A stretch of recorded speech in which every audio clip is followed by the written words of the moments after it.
from the driveway. You know something, with that Jerry curl you got on your head, you better not ever do a crime.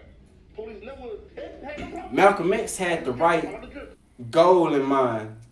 Keep it segregated, because that's how we're going to keep the money in our community. I'm just saying. But he wouldn't get a day for that because nobody listened to him. Nobody listened to him because they couldn't understand it at the time. He got popped by his own people. He got popped by his own people because at the same time, even though he's saying this, he's seen that. See, that's a whole nother story. It was a lot of other stuff going on. You know, when he went to the Holy Mecca and he seen the white woman and all that stuff, and he was like, oh, so y'all not living what y'all preaching. That's a whole different story. Mm-hmm. You know, when it comes down, he had a firm belief that, oh, this is how it is, and this is what y'all saying, this is what it is. But when he went and he seen it was different, that just messed him up.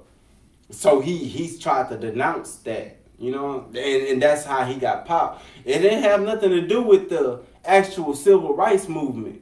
If you ask, it had something to do with his people, like how his people were living, but yet they weren't practicing what they were preaching. That's all that was. And he called them out on it, and then they retaliated. That was it. But why would you want to put educate kids like this about a rebuttal within his own group of people?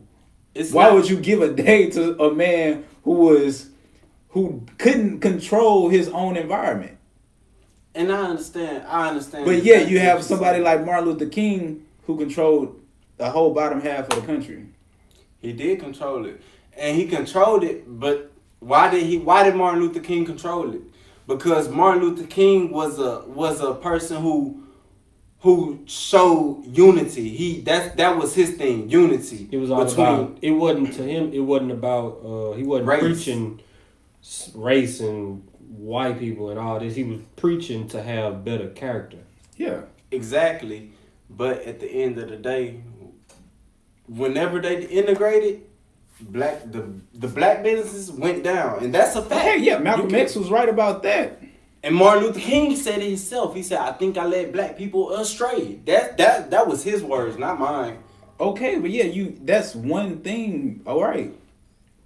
He led black people astray. He took them to the wrong, like instead of practicing peace, he should have been practicing entrepreneurship, or should have been practicing black business. Okay. Or while he was practicing encouraging building character, he should have been encouraging. Instead of just having that one track mind. Entrepreneurship building character wasn't wrong. He didn't lead them the wrong way. He just said he could have did more. Right. I'm not saying he led them the wrong way. I'm saying what he said. This is what his belief was. But his astray isn't saying that he did wrong. He's not saying that. He's not admitting that he did wrong. He's just admitting that he could have done more. He could have did better with his leadership, in which any leader can say. Right. And most leaders believe that. Most leaders, even like Martin Luther King, he probably didn't. He didn't. I don't know for a fact, but he probably didn't expect to have all these people behind him. Yeah, he did. So when it happened, he had to come up with his plan and had to do what it do.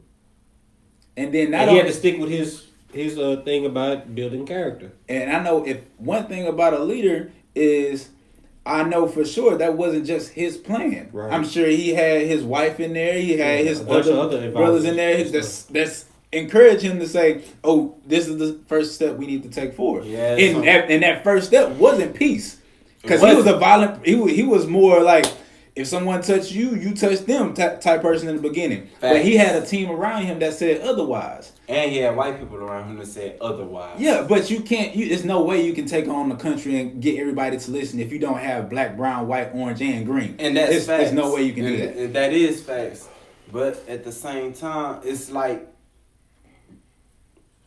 I said, like he thought at the end, and what Malcolm X preached from the beginning, integration is probably the thing that set black people back. I'm not saying integration is a bad thing. In my eyes, integration it was needed to keep the country as a whole. It was needed because it was too divided at that time. But it kind of set black people back from actually spending money with their own people. Because once segregation stopped, that meant, oh, we can go to the white movie theater, we can ride the white bus lines, we can eat at the white diners and all that stuff. And so you just completely neglect all the black businesses that you've been shopping with before that time. And that's what happened. That's exactly what happened.